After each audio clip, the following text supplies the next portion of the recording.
This is a presentation of National Streaming Sports. Over 20 podcasters, 70 weekly shows, and a 3.4-star rating on Roku TV.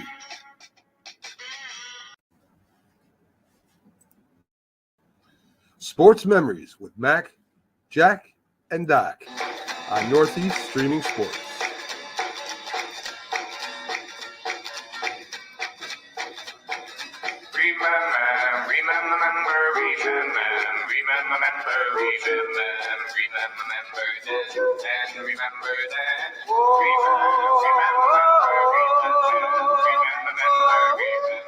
Every Saturday at 8 a.m.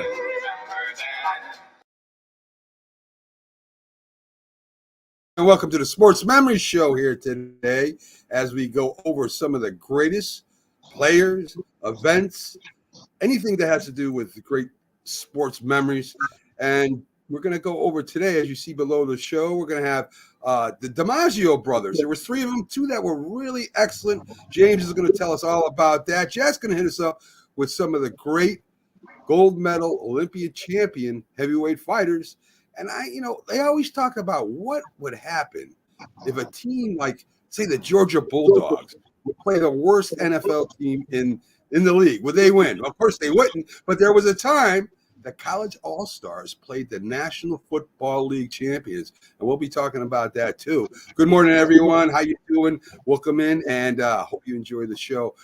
So before we get to that, let's talk about a few sports updates so everybody's updated in the sports. The women's USA basketball team beat Australia. They're pushing on to face France in the gold medal final. We had a 4x100 relay. I hope I'm saying that right. The United States won that also. Richardson came from behind almost to win this game, win this meet for the women. And we had some preseason games. I think the Eagles beat Baltimore. And the Texans beat Pittsburgh. So there you go. You're up to date. Yeah. Sha'Carri Richardson coming from behind is kind of vindication for, even though it's a relay. A gold medal in a relay isn't quite as good as a gold medal in an individual event. Your status isn't as great, even though technically you could always say you're a gold medal winner. When you come up short in your individual event, like some people felt Sha'Carri Richardson came up short in the 100-meter finals for women, winning the silver medal, even though she performed well. She came in a distant second, and it's not that she ran a bad race. It's just she wasn't quite, the top women's sprinter in the world, but close to it. But what she did in the relay, coming from behind, running the final person in the ankle leg, was really, really good. I mean, it made it more than just a relay victory, because the way she stood out, it made it like a gold medal that she could be proud of, not just for the team concept, but for individually what she did. I agree, Jack. I agree 100%. So the men fell short. It happens. It happens. It's one time. The men messed up on the baton. I mean, that happens every 4 years, it seems. Exactly. Yeah. It's a one shot. You got one shot. You got one shot, man. You don't do it one shot, it's over. No. It's hard because those guys are running at mind-boggling speeds, and they have to hand off the baton. You can't wait, Mac. I know if you were coaching them, you tell them, wait, be conservative, just, take the baton. But if you wait for the baton and you really slow up for the baton, you lose valuable time, and that's going to be the difference between whatever place you're going to come in, because this event is decided by a fraction of a second. There's no fooling around. It's a real skill thing to hand the baton over and to grab at a top speed. And listen, the USA too, I mean, they did something interesting. They have this 16-year-old Quincy Wilson, who people are making a big deal out of, and he's remarkable for 16-year-old, but he's just a kid. And in the preliminary round, in one of the heats, they let him run the first leg. and he nearly blew it for the USA. I felt for the kid because he couldn't keep up. He was struggling, and they thought he'd do a little better than he did. And they think, oh, he can't hurt them. He's going to first leg. But fortunately, the United States eventually made the ground up at the end, and they advanced in that round. But the relay is always interesting because you never know what could happen with the baton or slip up. And yesterday, folks, I got to meet the host of our wrestling show. I'm gonna put him up real quick. There, you can't see Big Dog, but Manila Gorilla, he's in it. I stopped by, checked him out yesterday. Good time, guys. All about wrestling and cigars and stuff. That's what they talk about. They tried to get me back at the tent, Jack, where I know there was going to be heavy drinking and smoking. And of course, my producer was with me, and she's like, "Nah, we ain't doing that, man. We're out." So anyway, so I got to meet him. Great guys, a lot of fun. So I love when I get to meet any of my shows, any of my hosts and stuff like that. So anyway, so let's get to the sports memories. We got James up first. And a lot of people know about Joe Dimaggio. Joe Dimaggio, one of the greatest pure hitters in the history of baseball. No one will, I don't care what anybody says, no one will ever beat his 75-game hitting streak. It won't happen. They had the best take a shot at him. When they get to 15, they're talking about it. It don't happen. So there's no way they're going to beat him, James. But he had a couple brothers, and one that was really, really good. Yes. We're talking about Dom Dimaggio, the youngest brother of the whole bunch. I mean, these guys both had humble beginnings coming out of San Francisco. Their family were immigrants from Italy, and they come from a long line of fishermen. And their dad really didn't want them to play baseball because they were kids and they were excited about the game when they were young. And Vince went on his own way. Vince went to the minor leagues and played for the San Francisco Seals, and his brother followed suit. Joe did the same thing, went to San Francisco Seals, was dominant there his first year there. And he's, I think, hit like 34 home runs and had a hit streak of, what was that, 61 games in history. And that's still second in minor league history to this day, from what I understand. And then the Yanks came calling, and next thing you know, Joe is going to the Yankees, and we all know his history in regards to him being one of the greatest rookie seasons ever. And they won 4 straight World Series. And then, of course, he went to the war. He went to World War II, served for the Army Air Forces. But then his brother followed suit behind him, and he went to the same team, the San Francisco Seals, and did well himself. And of course, the Boston Red Sox bought his contract and brought him in, and he did relatively good. He was a better defender, I think. They were all 3 were center fielders. I think he was a better defender, but he's 4 times in his career he's hit a batting average of 300, and 4 times as well he's also had defensively. He's had over 400 putouts, and in one season, I believe it was 1948, where he had 503 putouts and 526 total chances. So this guy, to be 5'9", he's called a little professor because he wore glasses and he was 5'9". To be, I think he had a high floor, but he had a low ceiling. But to me, he was an overachiever. He was very good as a hitter, but he was much better as a defensive player. And he also had he led the league in 1950 in steals. And I was impressed to see that 2 guys. I was a former athlete as a kid, and I have 3 younger siblings, and we all love each other, but we were all very competitive. So I can only imagine this household of the Dimaggios that they were very competitive, and to take that on and be rivals in the AL. With the Yankees versus the Red Sox. And let's just say that Dom had a season where he had 34 games hit streak, and that still stands as a record for Boston, but it was ended by his brother. Dimaggio stopped it and it ended it for him. So I was like, it was very impressive to see these guys. One made the Hall of Fame. You know, he won he had 10 pennants and 9 World Series, which is great. Arguably, probably, I would say, to me, in the top 3 greatest players ever. I don't know. You guys probably would say something different, but Dom, he wasn't no slouch himself for Boston. I mean, he's in their Hall of Fame, and he went on to have a great career outside of, being a businessman. And he's noted. What I did want to note, that he's also noted for being one of the 9 people that were invested in the Boston Patriots. And he sold his shares in '66. Who knows what, if he kept his shares, what he didn't know what they were going to become. So it's very impressive to see these 2 guys. They're both great players, both respectively honorable players for their respective teams, great for their teams respectively. But ones I think deserve to be in the Hall of Fame. And in my humble, honest opinion, I think one only deserved to be in Boston's Hall of Fame, not in the, if he considered in the Hall of Very Good, as people like to say. But I thought it was a great, interesting read on all of them and doing the research on them. Just still great players, though, both for respectively for their teams.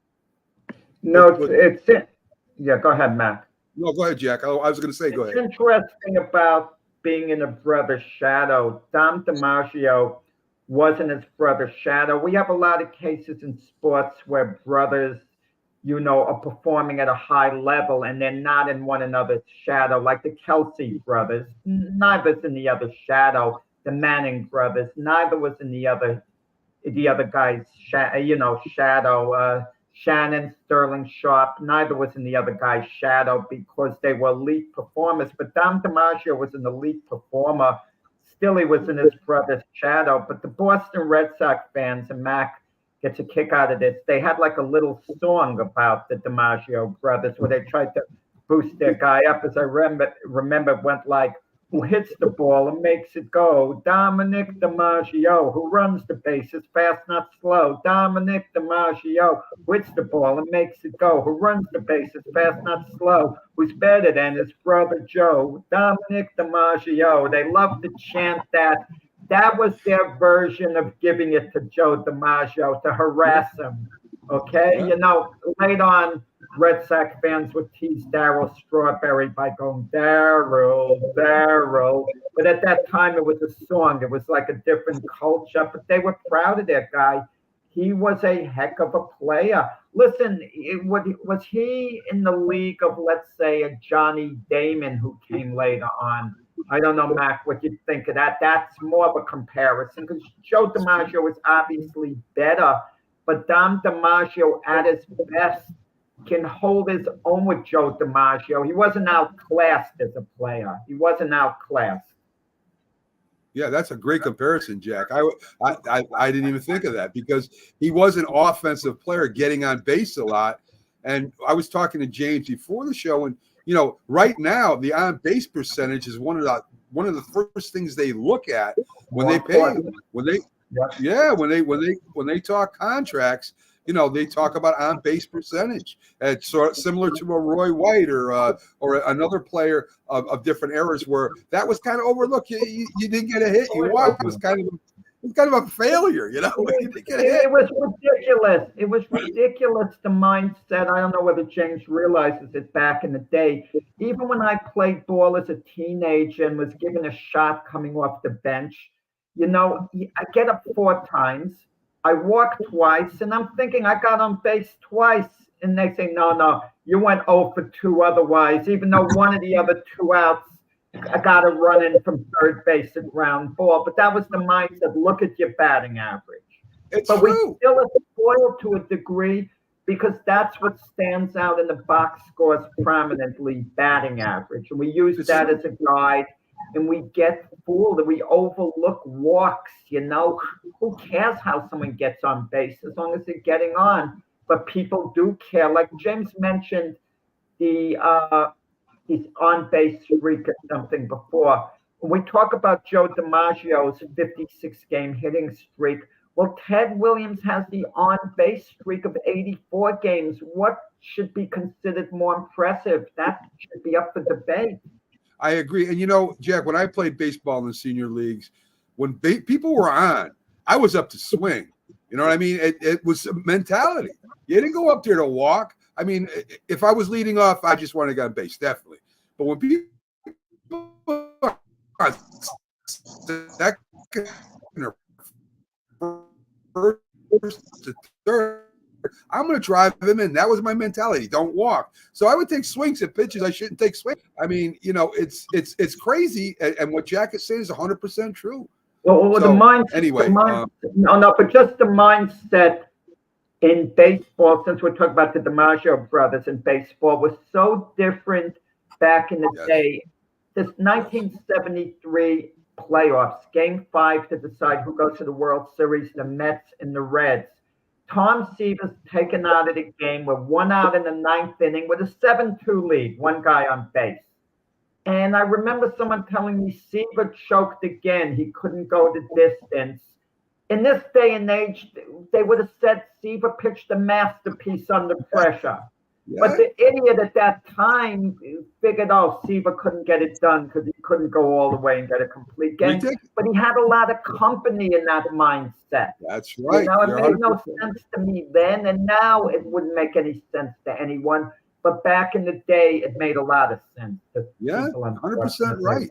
100% right, Jack. And you know, the Red Sox of the 40s were a very good team. I mean, he's playing alongside Ted Williams in left field. I forget who the right fielder is off the top of my head, Jack. But that Red Sox pitching staff and that offense was no joke. And if you got a guy that can get on base and can walk and can steal bases and bats, I think, if I'm not mistaken, his batting average is like 318 or something like that. A career is close to it. I mean, that's, you know, yeah. I mean, Jack, you could say that's borderline Hall of Famer. Well, they never won the World Series, the Red Sox, with Don Right. Dimaggio. And in 1949, they had a 1-game lead over the Yankees with 2 games to play against the Yankees. And they lost both games. And the final game especially hurt because the Red Sox were up 4-0 in, like, I think the 5th or 6th inning. And the Yankees somehow came back on them. Had the Red Sox won 1 World Series, Dom DiMaggio would have stood out a little more. You know what he reminded me of, Mac? I don't know whether you remember this player from the 1986 Red Sox who got edged out by the Mets a lot. Dwight Evans. I remember Dwight Evans. I think that's a great comparison. Dwight Evans was a terrific player, not you know, Hall of the Very Good. Yes. But not, you know, not Hall of Famer per se. Yes. I didn't know, James, he was in the Team Hall of Fame. You know, the Red Sox Hall of Fame. That makes a lot of sense. But yes, well, he did go to the World Series against the Cardinals in '46, I believe. They went Game 7, and he got hurt. Oh, they did. He got hurt, and I think who was it? Walker said he stole from first base to home. He said it was a double to center field, but DiMaggio was not in the game. He said had he been in the game, he wouldn't have dared stole to home. It was called a mad dash. Oh, wait, I forgot. 46 World Series. Didn't the Cardinals win that, if I'm not mistaken? They did. Game 7. They beat the Red Sox. Yes. Oh, right. The Red Sox. And when Vince DiMaggio, we're talking about Dom. I mean, he was a so-so player, correct? You'd say. I mean, Dom DiMaggio, you could say, was closer to a great player than an average player. Yes. We could say that, okay? Yeah. Yes. But Vince DiMaggio was, you know, average player, I guess, good enough to make a big league team and be in the big leagues. But, you know, just so-so. Now, there's a player that was completely overshadowed by his brother, because if the DiMaggio brothers all got together amongst fans, I think Dom DiMaggio was good enough where people wouldn't say, oh, you're Joe's brother. They were, some would say that, but a lot of them would talk about Dom himself. They'd look, oh, that's Dom. He was a heck of a player. They'd look at Vince and they'd say, oh, he was the brother of the DiMaggio brothers. Right. You know, but Vince played, I think, I didn't look this up, the Pittsburgh Pirates, I think. He was a National Leaguer. Maybe he was I think he moved around like 4 or 5 teams. Yeah, not sure. It moved around. Yes. But again, hey, you made the major leagues, all 3 brothers. I don't know if there's ever been in history 3 brothers ever making a team. I kind of think Dwight Evans, a great comparison, Jack, because Dwight Evans was a defensive player. I mean, he hit home runs, Yeah. but he was a great defensive player for the Red Sox. So Dimaggio, I'm not sure what kind of arm he had. I know he had Johnny Damon's a better comparison. I think that's a great comparison because of the speed. Yeah, because I don't know if he had a Dwight Evans arm. That's like an Aaron Judge arm out there. He was that good defensively for the Red Sox. But I mean, interesting. Was very good in his arm, from what I understand. Yeah, he had a great arm. All right, there you go. So Ted Williams on one side again. I'm not sure who was in right field, but I know they had a good outfielder for Boston. Boston had a good outfield back in the 40s. I would have loved to hear Dom's answer.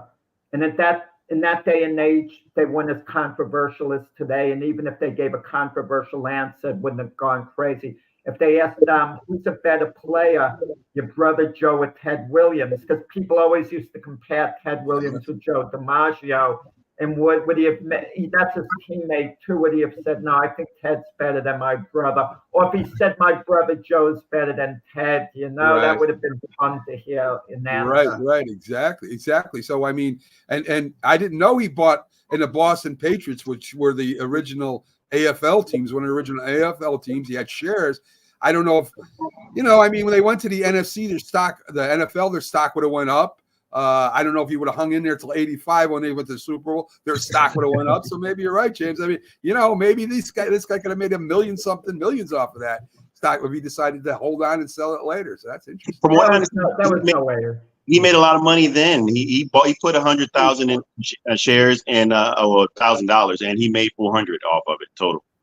Right. Yeah. There's no way at that time to know the way the NFL was going to explode or the NBA. It would be now someone seeing us and saying, "Oh, let's invest in an indoor soccer league." You'd think, how far is it going to go? And then you never know. They get a personality and it takes off. I mean, I thought you were going to say let's invest in national streaming sports. That's like us. That's what I thought you were going to go with. Yeah. All right. Anyway.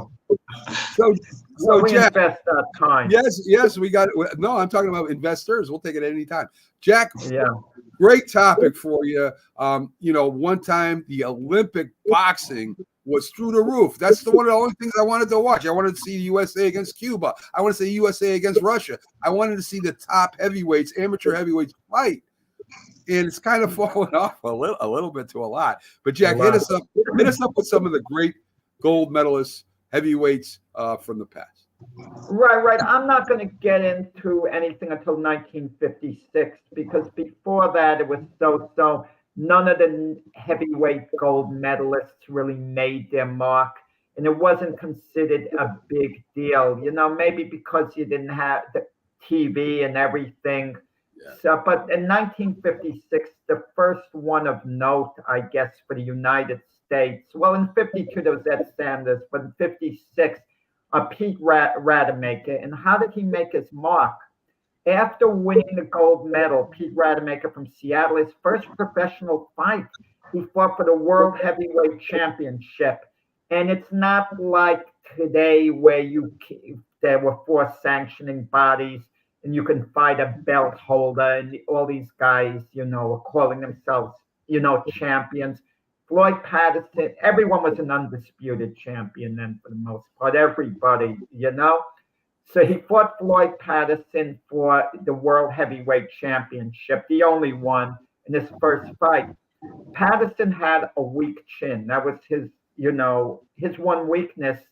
And Patterson dominated the fight. He knocked Rademacher out, but Rademacher knocked Patterson down. And it was more a case of Patterson not having a good chin and Rademacher happening to connect. And Patterson later said it was the most embarrassing moment of his career because he was in with an amateur, basically his first fight. And it shouldn't have been, competitive to the point where he got dropped.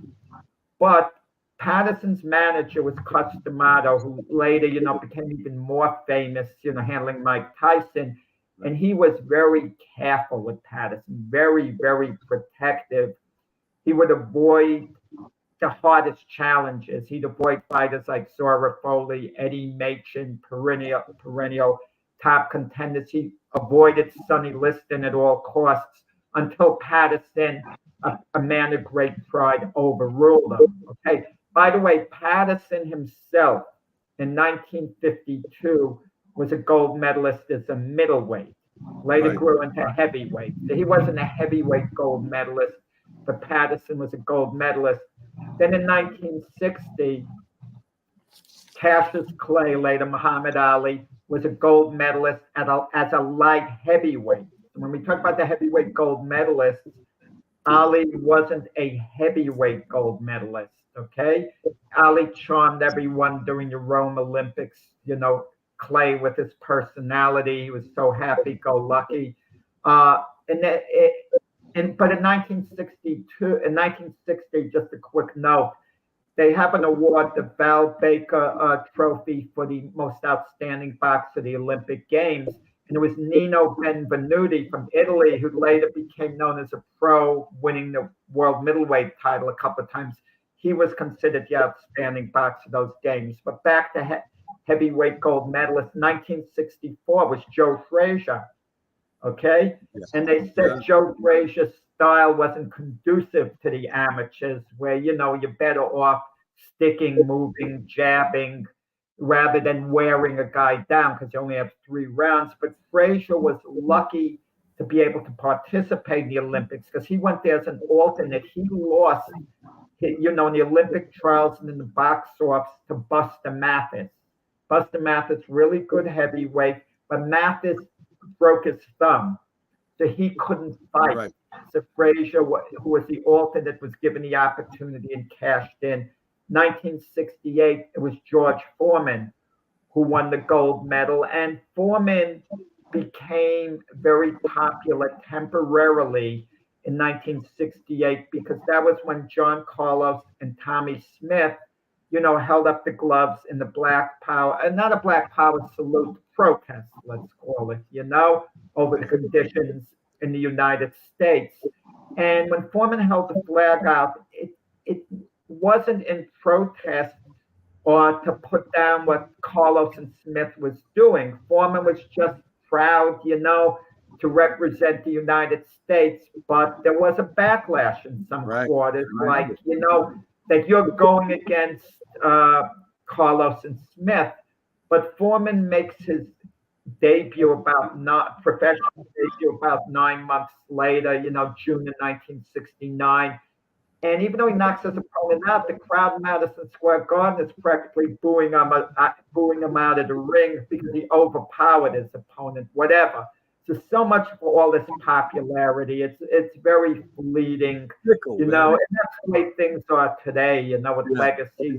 Everyone who loves you today, one little thing happens, you'll go from the most loved athlete to being disliked. It could be anyone with the greatest image, whatever. Sure. It could be like Derek Jeter conducting an interview and saying he doesn't think the Yankees have what it takes to win the World Series. Then they win the World Series, and everyone gets on Jeter, and it goes from an icon to this. That's the society we live on. Okay, but then the gold medal is from the United States.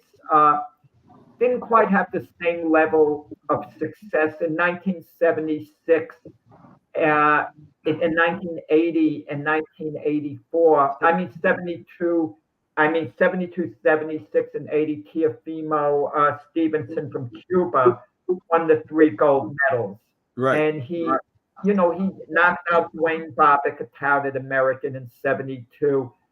John Tate got knocked out in a round by Stevenson in 76, and Tate later won the WBA heavyweight title. And then he won gold in 1980 in the Olympics. The United States boycotted. And then Felix Savon, a Cuban heavyweight, would win in 3 Olympics the gold medal. We had in 88 Lennox Lewis, a heavyweight, gold medalist. He beat Riddick Bowe in the final. Then, we switched to heavyweight and super heavyweight class. Right. And Ray Mercer would be a heavyweight gold medalist. Lennox Lewis, super heavyweight won. So these guys made their marks as pros. Mercer did, especially Lennox Lewis did big time. Yes. And the Cubans, there was always talk how Teofimo Teofilo, Stevenson and Felix Savan, the great Cuban amateurs, would have done as professionals. But history's kind of shown us the great Cubans who were allowed to turn professional were only so-so. Like there's this fighter, Jose Luis Garcia, so-so. Luis Ortiz, he was pretty good, but nothing special. So we have some if they were allowed the great Cuban heavyweights all to fight pro, the feeling is they would have been pretty good, but not quite top of the line. Not quite top of the line. Anthony Joshua was an Olympic gold medalist. Right. He got down a disputed decision. He's obviously had a lot of success as a pro, but we've had gold medalists like Tyrell Biggs, who's kind of washed out. It's like the draft in football. Some great college players just don't quite get there. Some great college players, I'll give you an example, like a Reggie Bush. He was projected to be a Hall of Famer, and he simply had a good career in the NFL. Not a Hall of Fame career, a good career. And that's how I think it would have been with these elite Cubans. They would have had like a Reggie Bush type career, a career I guess they could be proud of, but not, quite Hall of Fame. Well, Jack, let's go back now. Muhammad Ali, Cassius Clay at the time, he always seemed light as a heavyweight when he first came into the pros, right? He always seemed kind of thin, fast, got hand speed, right? Well, that made a lot of sense to me. In fact, I didn't know I thought he won the heavyweight gold medal when I went back and looked at the light heavyweight. You're correct. And that makes sense to me because he kind of grew into his body, like a lot of fighters do from amateurs. A lot of the amateur fighters compete at a lower level. They get older, they get put on more meat. Joe Frazier. I mean, the Olympic. Now, I think James knows this, and I think most people know that you score points by hitting with the white of your glove. They can see the white of that glove hitting your face or wherever it's connecting.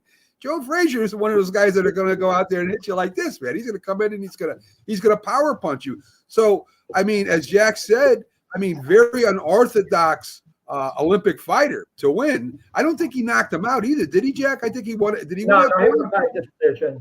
Right. So, I'm sick. If I happen to be around and it's on TV, I'll watch Olympic boxing. Now, I don't go out of my way to watch it. It's a farce the way fights have been scored. After the Roy Jones decision in 1988, Roy Jones outclassed his opponent, the South Korean. But they gave it to the South Korean on the 3-2 vote. And one of the judges said later, he knows that Jones won the fight, but the South Korean boxing, the Olympics was held in South Korea. Listen to this. The judge says the host country's fighter was so outclassed, he didn't want him to be shut out. So he voted for him so the host country wouldn't be embarrassed, not knowing that his vote would make the difference.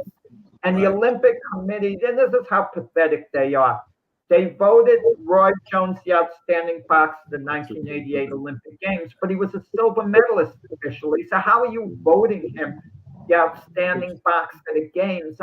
Return the gold medal to him. Even the guy he beat said to South Korean, he knows he lost the fight, and they didn't allow him to enjoy his silver medal that he would have gotten. They gave him a gold medal he didn't deserve, he didn't want. And he said, he would have been proud to have been a silver medalist. Yeah. And I give him tremendous respect, that South Korean fighter, admitting what was obvious, because he would have made he would have, if he said he thought he won the fight, everyone would have known he would have been lying, but he came clean. I lost the fight. I thought Jones won, and I should have been given the silver medal. Yeah. I think we're going to talk about different years too, Jack, and maybe the next one, because there was a couple of years where we had. Go ahead, Jack.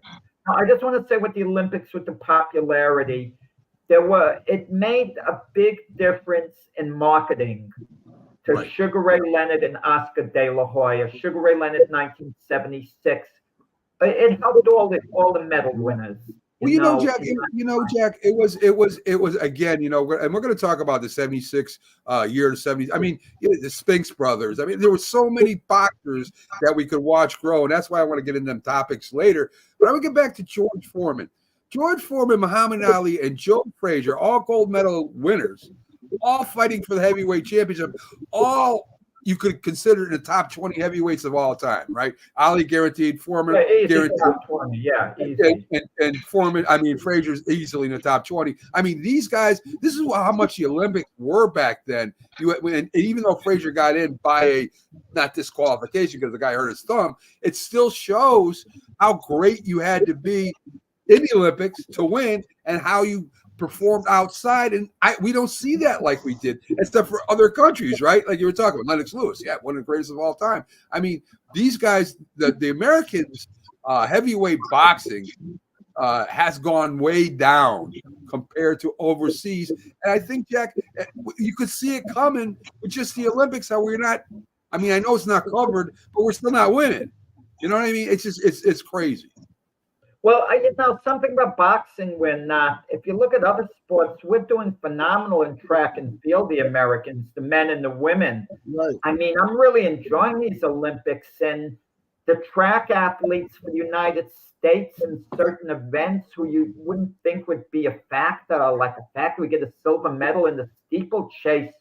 We shouldn't have even been close in the steeplechase to the, other athletes. The Kenyans and the Ethiopians have completely dominated us, and we nearly win a gold medal in that event. 10,000 meters, win the 1,500, and get a bronze in that one too. But something about boxing, it just is all, it's off. I mean, but I don't know. I'm not going to criticize the coaching, the program, but I think the athletes from Ukraine, Cuba, they don't turn pro the way the American fighters. Right. So, for example, if you have a Floyd Mayweather type who won a bronze medal in the Olympics when he was in, and people disputed that decision that went against him, if he was allowed to remain an amateur 4 years after that, think of what that would have meant for the program, the other fighters as well, but they remain amateurs longer. Well, let me ask you about Stevenson. I think in his prime, Stevenson would have been a hell of a heavyweight fighter. If he turned pro in his prime, I think he would have fought for the title, Jack. I really do. He was that good to me. Yeah, we don't know how he ultimately would have turned out. For example, he knocks out Dwayne Bobbitt, the touted American, in the 72 Olympics. But people forget the year before Bobbitt beat him in a non-Olympic bout. I mean, you just don't know if he had to go 15 rounds against really elite fighters. That's a great point. I mean, you take someone like Mark Breland. He was a great amateur boxer, gold medalist in 1984. And when he got stopped by Marlon Starling in 11 rounds, and then later they fought a disputed draw, most people thought Starling won the fight. They asked Starling after both were retired about Breland, and he said, look, if all professional fights were 3 rounds, no one would have beaten Breland. It's 3 rounds amateurs. But that's a very good point. Stevenson, we don't know. It's an X factor. He could look good for 3 rounds, but all of a sudden you're in with a seasoned pro, and it was 15 rounds at the time. He'd be pressing Stevenson, taking him out of his comfort zone. I don't think he would have been a dominant heavyweight. Could he have won the heavyweight championship? He very well might have, but I don't think he would have been a dominant heavyweight. That's a great point, Jay. That's a great point. And before I get on to the football thing, it's interesting to me that there are some sports in the Olympics you can go and play pro about. But you talk about track and field. I mean, after you win the Olympics, what do? Go win another Olympic. Track and field, that is pro. You don't have another league to go to. And what I'm saying, you know what I'm saying? What I'm saying is you got the Olympic basketball team, right? They can go on and play pro basketball. You've got, and that's not amateur either. But you know what I'm saying? There's a step up. But track and field really doesn't have that. So I mean, you go there, you win the Olympic track and field. I mean, you could wait another 4 years. You could do, you could go and do endorsements, stuff like that. But there's really not a step up unless you try to join a pro team, right? You Well, know, you every make a year, great, every year there are like championships, so that there are these other events where they run. They go to. I mean, but I agree with you. It's not. It's not the same. It's really not the same. you guys make a great point. You compare certain sports, track and field. You win an Olympic gold medal, it's the ultimate. Even though winning the world championships in reality is just as prestigious, it's Sure. not considered such in the public eye because the average person, they don't know what the world championships are Right. in track and field. They just hear the name the Olympics as a magic name. Right. But you Right. take the NBA players and take someone like Carmelo Anthony, Charles Barkley, Patrick Ewing. They've never been on an NBA championship team, but they've been on the Olympic gold medalists, and they are champions. Right. And what do we look at with those guys? We think, oh, they never won an NBA championship. We don't think what they've done in the Olympics. But if you're in track and field, you could the next 4 years after this, you could wash out. You could be mediocre. You don't have to win a race.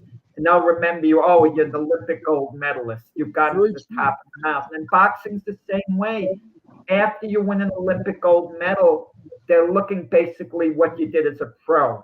Right. Howard Davis in 1976, he won the Best Boxer award over Sugar Ray Leonard, but he never quite won a professional title. He was a decent pro, but never won the championship. Yeah. And we look at him as being an underachiever, didn't quite get there. I'll be honest, we look at his career as being disappointing.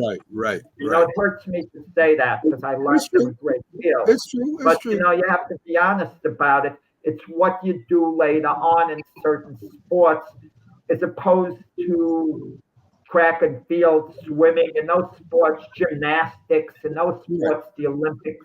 Once you win it, you don't have to go to the next step in public perception. Right, exactly. So there's always talk, and you hear it on talking head shows. They say, "Listen, Georgia Bulldogs is a pro football team. I mean, they're the best team. They could beat the Carolina Panthers." Well, let me tell you something. No, they could. I'm gonna tell you straight up, they could not beat the Carolina Panthers. Carolina Panthers are a pro football team, and they're the best of the college players in the country. So I'd like to hear what James has to say about that. But there is, and once was, and I was old enough to watch 2, 3 of them, where the college all-stars, and there was a few of these games, but the college all-stars actually went and played the NFL. And yes, they did beat the NFL. They beat them 9 times out of 31. And it's going to go way back. I mean, this didn't happen recently. So they ended up, and it was played between 1934 and 1976. All right. Started out by an editor of the Chicago Tribune. He wanted to put this thing together, and he put several pros versus rookies games were held across the United States. And this is where the college all-star comes from. So all-star full integrated, the college all-stars had black players on their team. The NFL, there was a color barrier. In the early days, in the 1930s, there were no NFL black players. All right, even though college they had some of the greatest black players, period. In college, they were NFL players. So that was one advantage that they had some great athletes on that team. The other advantage what they had was football until about the 1970s. You didn't make a lot of money. You made enough money to sustain yourself. So they had to go out off season. They had to go get jobs. College players kept playing football all year round. So they could play football. They go to the all-star game. They go to their all-senior bowl. They kept playing football. So, and when they put them together, they had a longer time to practice, believe it or not, than the NFL teams had to get back to get in football shape, right? I think the most outrageous thing was when the college football players beat the Green Bay Packers NFL championship team. Back in let me get the correct year for you here. Back in 60. Back in the 60s. All right, there we go. They ended up beating the Green Bay Packers like 60, 63, 64. Vince Lombardi held it over these guys' heads for the whole year. You lost to a college all-star game. Green Bay came back out with vengeance, guys. He said since when they walked foot into the training camp, there was on a blackboard. You lost the college play. I mean, he ribbed them all year. So, but it did happen. And let me tell you, the attendance was unbelievable. They had attendance as much as, let me get the right numbers for you here, as much as 120,000 people watched this game at one time. They never got below 47,000. This game was popular. It was first held in the Chicago Bears, and that's what it was all about. They ended up beating Knute Rockne's team. They ended up beating Curly Lambeau's team. Maybe Knute Rockne was involved. I don't know. He could have been. He was back around in the 20s and 30s. But anyway, Curly Lambeau's team. They ended up beating them. They ended up beating the Detroit Lions one year. They won. Let me give you the first All-Star game. This was in front of 79,432 fans. They beat the Bears 6-0. All right. Let's see. They also beat the Washington Redskins. That was the team back then. They also beat the Detroit Lions. And as I said, they beat the Washington Redskins twice. And that figures because they're Washington, the Washington Redskins, Washington Commanders. That was probably – they lost to the Giants, just to let you know. Anyway, they beat the 1950 Philadelphia Eagles, the 1955 Browns. 63 was Green Bay. I was right. They tied Chicago and Detroit and two of those teams. So – There is precedence of this. Now, I remember watching them play the Kansas City Chiefs. Kansas City Chiefs handled them pretty well. The last game they played, believe it or not, was against the Pittsburgh Steelers in 1976. I don't know, James, if you're old enough. Were you around in 1976? One. You were 1 year old. So anyway. At that time, of course, the Pittsburgh Steelers had one of the most dominating teams in football history, right? They the big steel curtain, Bradshaw, all the great players, Swan. Well, now the Steelers were paying their players. They were in training camp. Now they're starting to pay everybody. So the Steelers jumped out to like a 24-0 lead into the third quarter. They had downpours, they had lightning. They called the game in third quarter. That was the last college all-star week. I gotta run with something that people don't realize. It wasn't a team that was playing, like you said, the Georgia Bulldogs against Carolina. It was the college all-stars. So let's make believe for 1 second the game was going on today. The players who would be playing against the Kansas City Chiefs would be the guys who were drafted. Right. Okay.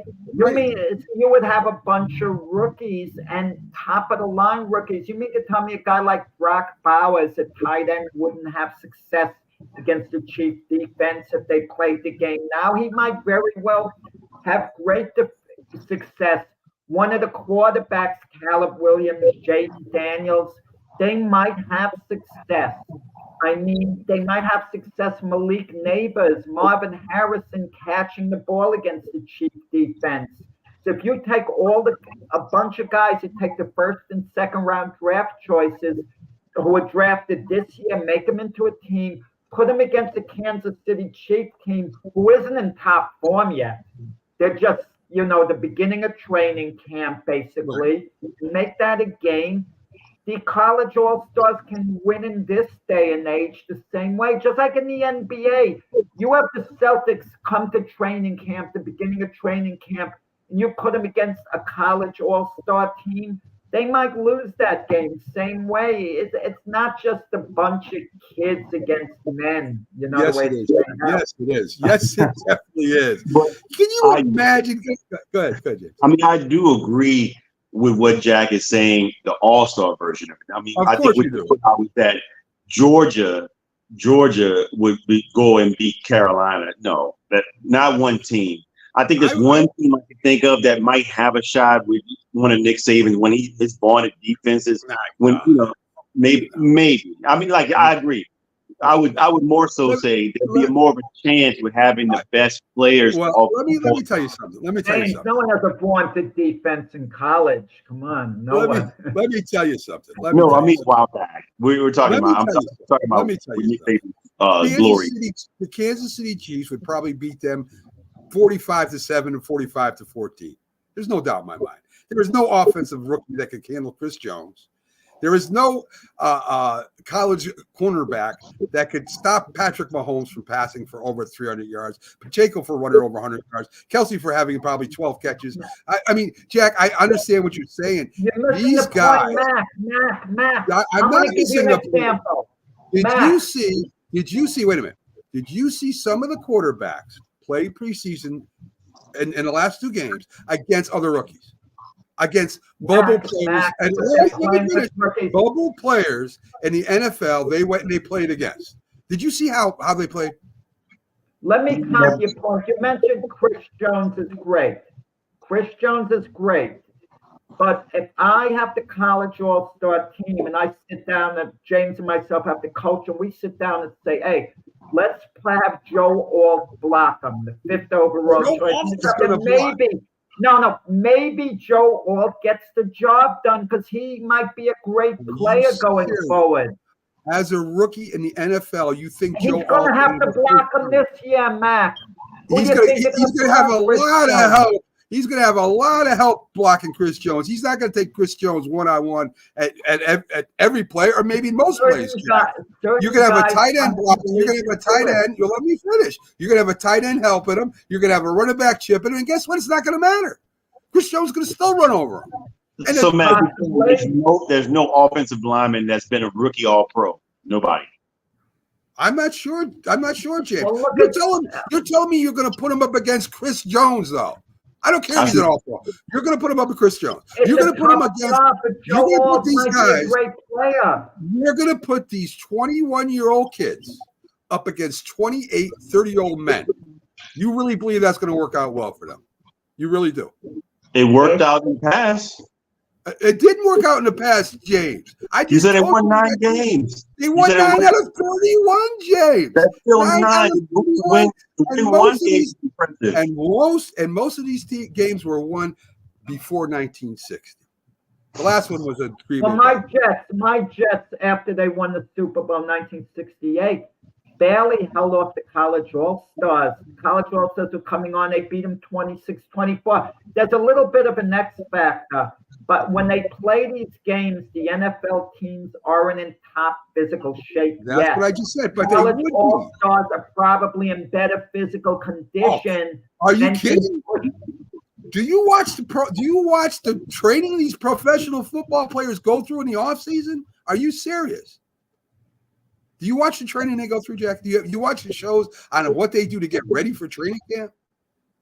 These guys, they have personal trainers. I mean, these guys are all right. So okay. Listen, I am saying the college all-stars would not get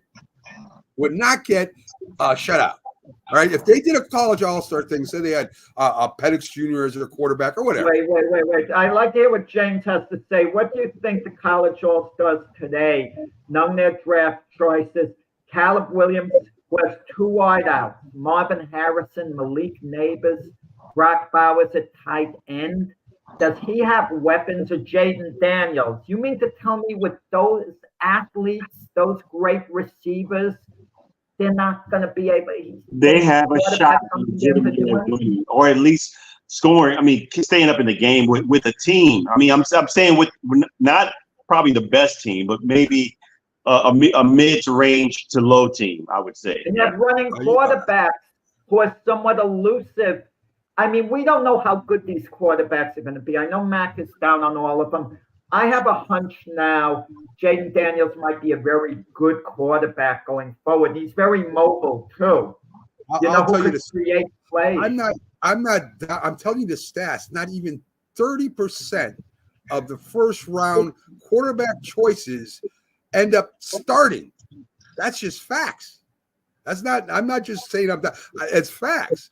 Jaden Daniels is going to have problems. Caleb Williams is going to have problems. He's playing against they're going to have problems.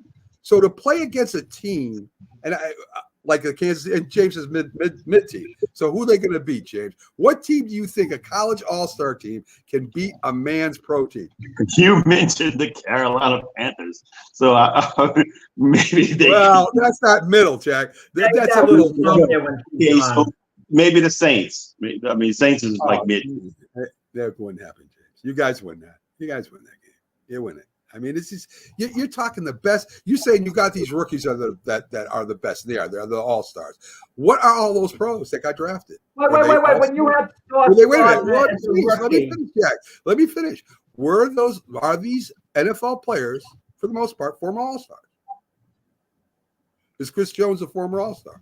Is Patrick Mahomes a former all-star? These are already all former all-stars that have been playing pros for 5, 6, 10 years.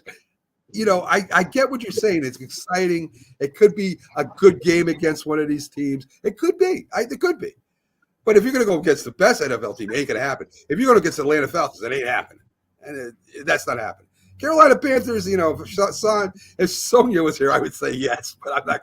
I would just say yes. I don't know. That's a pretty dysfunctional team. But I'd say 95, 98% of NFL teams would beat them. It's just that's what they are. If you make it a college, you're the top 3 in the NFL. You're the top 3%. Well, basically, but consider this, Matt. Consider this. Let's say we wanted to have an expansion team in the NFL.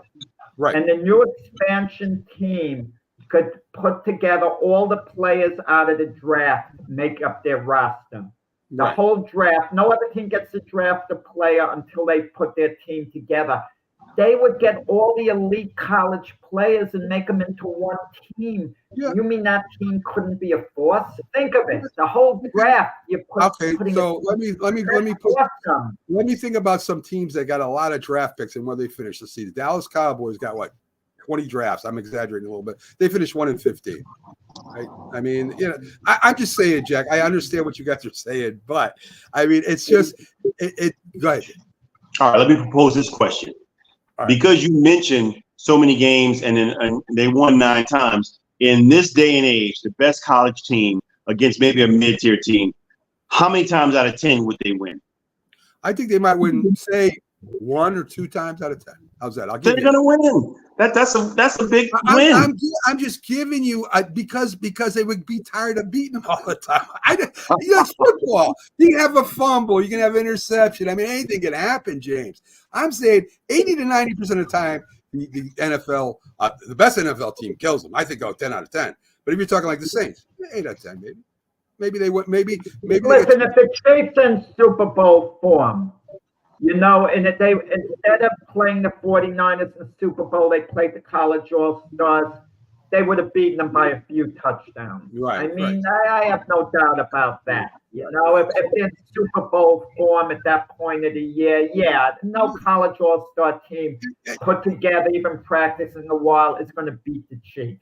And the main reason it stopped wasn't because that the NFL was killing them. It was because the owners were making their draft picks and they're worried about these guys getting hurt playing men. So I mean, this is why this game stopped. But I'll tell you, it was a lot of fun to watch. You got to see a lot of the younger rookies come up, and some of them had some good games. I mean, it's not they won, but they played good. And you could see, that these rookies, the Jim Plunkett's and the Joe Montana, not Joe Montana's, but the Joe Theismann's and stuff like that were playing in these all-star games. It was fun to watch. I wish they could do it still. I would love to see that happen again, but it will never happen again. I don't think the owners will put up with it. Yeah, just quickly, what they used to have too, a consolation game. The 2 teams that lost who came short of playing in the NFL championship game, the 2 losers would play against one another. It was kind of the equivalent of a bronze medal match, the 2 teams that didn't go. They did away with that. Vince Lombardi hated that. He said it was a game for losers. Yes. That's funny. So anyway, again, the game was very popular. The lowest attendance was during World War II at 48,000. But some football teams don't get that today at any game. So anyway, very interesting. Guys, thanks for all the input. Thanks for we had a lot of people watching this today. Thanks for checking us out. Tomorrow, the big football show. Got a lot of stuff to get, a lot of preseason games. I mean, it's only preseason, but it's games we can talk about. We can talk about some of the players and stuff like that. So thanks for tuning in to Sports Memory, one of the only shows out there like that. Have a great day. Have a nice Saturday. Stay out of